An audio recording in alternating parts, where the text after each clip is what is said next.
How you doing? My name is Caitlin Caston. What's your name? My name is C Sharp. It's nice to meet you. Um, what do you do for a living? Um, I'm a performer, uh, entertainer, actor, youth ambassador for the city, um, activist, pretty well rounded. Do you live in St. Louis? Yeah, South Side.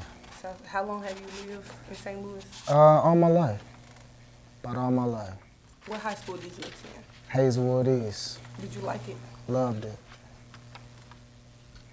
Do you view St. Louis as dangerous? I view, St. Louis is more dangerous. I do. It's a place to where anything can happen at any time, and you have to make sure that you're watching your surroundings. You got to make sure that you're surrounded around the right people. You got to make sure you're not out at a certain time of night. We shouldn't have to, worry about those things as free citizens, but we do, and unfortunately, some people fall victim to things that they have no control over.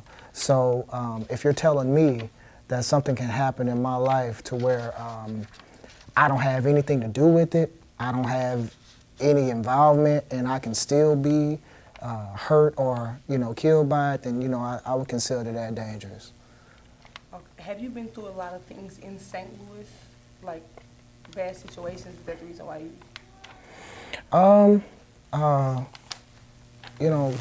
Lord willing, no. I've lived a pretty, decent life. I've had an opportunity to get an education. I've buried homeboys, from high school on up. But I also know some of the decisions that they made too. So, being mindful about that. But I see more people going through things than I've ever been through, but I still have the sympathy and I still have the empathy as far as being there to help and provide whatever I possibly can. Go ahead. I'm sorry, hold on. I understand that you've lost someone to gun violence. Would you like to go deeper into that? Yeah. Well, her name was Whitney Whitman, and I've known her for 10 years. And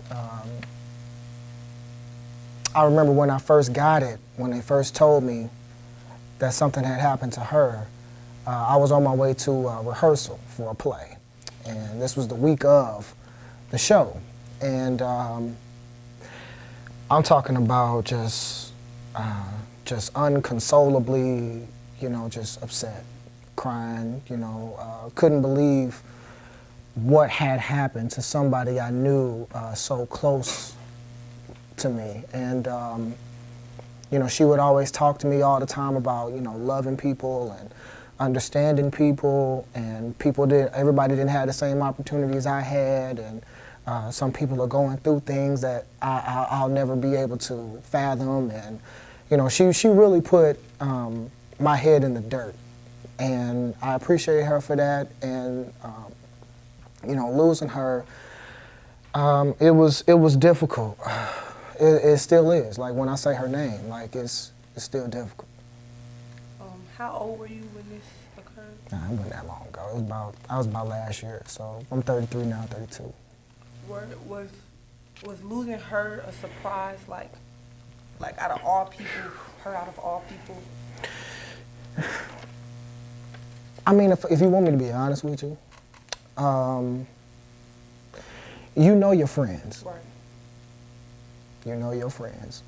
And I was not the friend that she had around some of her other friends. I was the good dude. I was said, I was the one that her mama would allow in the house. Everybody else had to sit on the porch, But I don't really know what her friends were like outside of me. I'm pretty sure, she lived a life before that wasn't too admirable. But, she changed it, and, she got into nursing, and she didn't have any children. She cared about a lot of people. She wanted to open up a school or a homeless shelter out of one of these old abandoned schools. And like I said, man, I mean, I don't really know who she's surrounded herself with to say that, but I do know that she didn't deserve that. When you got the news, how did you feel, like when you heard it for the first time? You know when you're going down the steps and you miss a step Your heart jumped. and your heart jumps? Imagine that for 2 hours. You know what I'm saying? And that's probably the best way I can describe it to you. Did they ever find out who did it? No. Do you remember where it happened? Like, It was 3600 Evans. 3600 Evans. to this day, how does this affect you, like, as a person? When I'm by myself, it bothers me. I reflect on it a lot.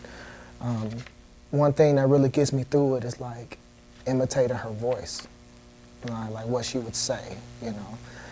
And but just in the public eye, I make sure that I'm there for kids, you know. I make sure that I have an open mind and an open heart to people who I might felt like made bad decisions, but maybe they just didn't have any other choice.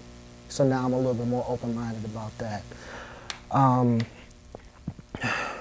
mean, just trying to use her as, you know, motivation to like change things, not only like about myself, but about the city. And she, I know that she would be proud of that, but I don't know that because she's not here. So the only thing I can do is just like, what would it be like if she was? So I just treat it as if she was, and one day she's gonna call me and say, I've been seeing all this stuff you've been doing, you know, and so yeah, I mean the motivation, the biggest thing is just to keep going, you know. I can't let that depress me to the point to where it stops me from doing the work. And you said this happened like around a year ago. Is it taking you longer than what you thought to heal from this? Like to It's like when I say her name, you know. just take you back every time? It doesn't go away. I mean, it doesn't go away. You know what I'm saying? It's just one of those things that, you know that you're alive when you have emotion. So I don't try to like get away from emotion. That lets you know that you're alive. But I mean, other than that, I don't let it anger me as much. I just try to let it motivate me, you know, because at the end of the day, you know, she would say, you know, don't be mad.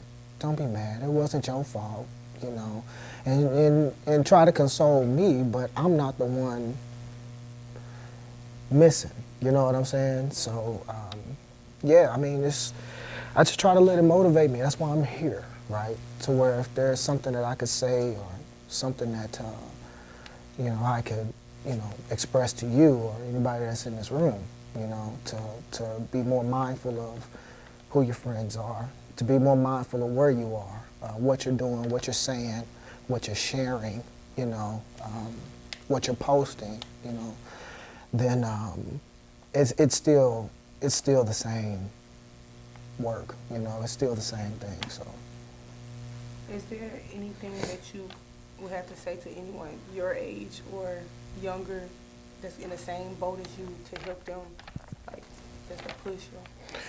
I mean, like I said, well, one thing I can say is, and I know it's going to sound cliche, but I was in a play, and we were supposed to be rehearsing at like 5. I didn't stop crying until about 7:15, right? And they couldn't calm me down quick enough, so they was trying to call the rehearsal, like, well, we'll just do it later, you know, when C-Sharp is got his stuff together. And I was like, no, you know, we got a show to do. You know, the show goes on.